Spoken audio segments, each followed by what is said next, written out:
என்ன அருண் ஏதோ ரொம்ப சீரியஸா பண்ற மாதிரி இருக்கு.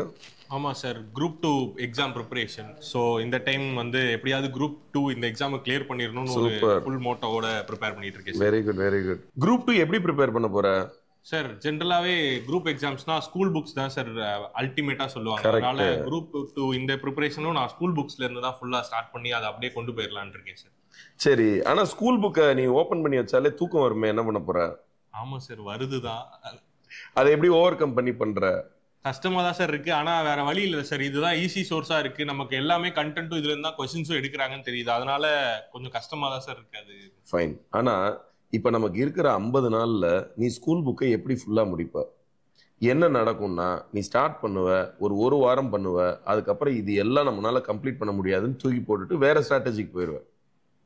கரெக்ட் தான் சார், இதுதான் நடக்கும். நான் எவ்வளவோ பேரை பார்த்திருக்கேன்.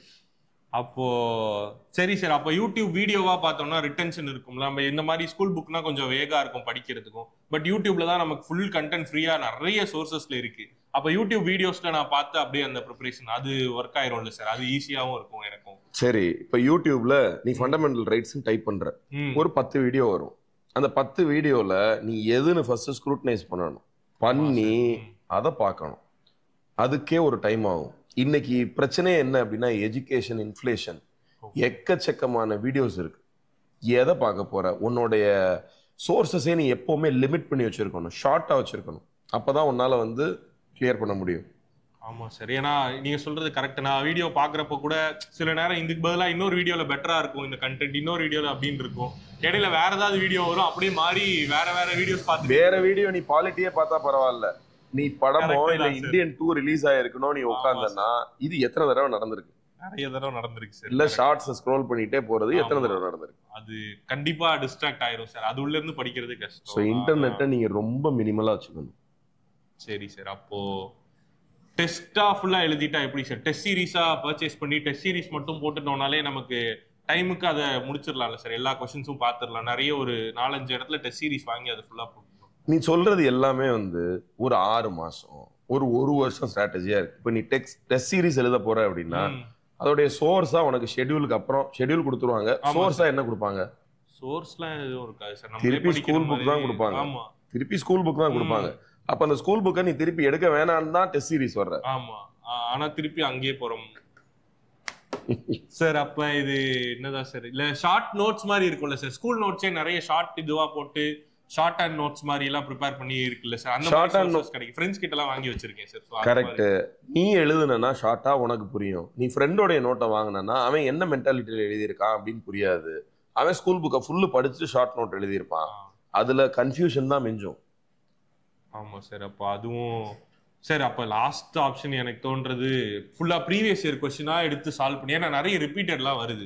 அப்ப நான் ஃபுல்லா ப்ரீவியஸ் இயர் கொஸ்டினா எடுத்து ஃபுல்லா சால்வ் பண்ணி பார்த்துட்டேன்னா இந்த டைம் பீரியட்லயும் அதை நான் பண்ணி முடிச்சிட முடியும். அப்ப அது ஒர்க் ஆயிரும்ல சார். இப்ப ப்ரீவியஸ் இயர் கொஸ்டின் ஒரு பக்கம் இருக்கட்டும், கண்டிப்பா நீ சொல்ற மாதிரி ரிப்பீட்டடா வரும். இன்னொன்னு, நீ இப்ப சொன்ன எந்த ஸ்ட்ராட்டஜியுமே தப்பும் கிடையாது, எல்லாமே கரெக்ட் தான். ஆனா எல்லாத்துக்குமே ஒரு டைம் இருக்கு. டைம் கன்சியூம் பண்ணும் கண்டிப்பா. இப்ப ப்ரீவியஸ் இயர் கொஸ்டின் எடுக்கும்போது கண்டிப்பா ஒரு 20 to 30% ரிப்பீட் ஆக தான் போகுது. அந்த ரிப்பீட் ஆகும்போது நீ 160+ எடுக்க முடியுமா அப்படிங்கறதுதான் கொஸ்டின். இப்ப நீ 120 எடுத்துருவ, 130 எடுத்துருவ, உனக்கு ஒரு ஃபீல் குட் எக்ஸ்பீரியன்ஸ் எல்லாம் கிடைச்சிடும். ஆனா நீ கட் ஆஃப் கிளியர் பண்ணிருக்க மாட்ட, வெறும் ப்ரீவியஸ் இயர் கொஸ்டின் படிச்சுட்டு போயிருந்தா. இதுவும் ஃபீல் பண்ணிருக்கேன் சார். எக்ஸாம் போய் எல்லாம் தெரிஞ்ச மாதிரியே இருக்கும். அந்த கொஸ்டின் பாக்குறப்ப இது எழுதிடும், இது நமக்கு தெரிஞ்ச மாதிரியே இருக்கும். ஆனா கடைசியில வந்து அது குழப்பிடும். கரெக்ட் ஆன்சர் தோணி இருக்கும் ஃபர்ஸ்ட், ஆனா அதுக்கு அடுத்து இன்னொரு ஆப்ஷன் பார்த்து குழம்பி டிக் பண்ணிட்டு வந்ததெல்லாம். வெறும் கொஸ்டின் படிச்சுட்டு போனீங்கன்னா கன்ஃபியூஷன் தான். அதை கிளியரா படிக்காம ஒரு பேசிக்ஸ் இல்லாம படிக்கணும் அப்படின்னா கண்டிப்பா கன்ஃபியூஷன் தான். இன்னொன்னு, என்னதான் பார்த்துட்டு எவ்வளவுதான் படிச்சுட்டு போனாலும் தெரியாத மாதிரியே வேற கொஸ்டின்ஸ் எழுதி எப்ப பார்த்தாலும் ஏதாவது ஒரு 10 கொஸ்டின் இதெல்லாம் எங்க இருந்து எடுக்கிறாங்க.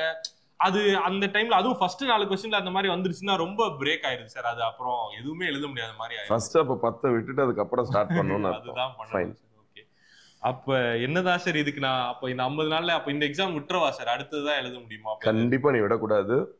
இந்த எல்லா ஸ்ட்ராட்டஜியும் டைம் கன்சியூம் பண்ணாம ரொம்ப ஷார்ட்டாகவும் கிறிஸ்பாகவும் ஒரு எக்ஸ்பர்ட் கைடன்ஸோட எப்படி நீங்க ப்ரிப்பேர் பண்றது அப்படிங்கறத தான் கமிங் சண்டே வெபினார்ல நான் சொல்ல போறேன். கீழே டிஸ்கிரிப்ஷன்ல வெபினாரோட லிங்க் இருக்கு, கிளிக் பண்ணி ரெஜிஸ்டர் பண்ணுங்க. Meet you on Sunday.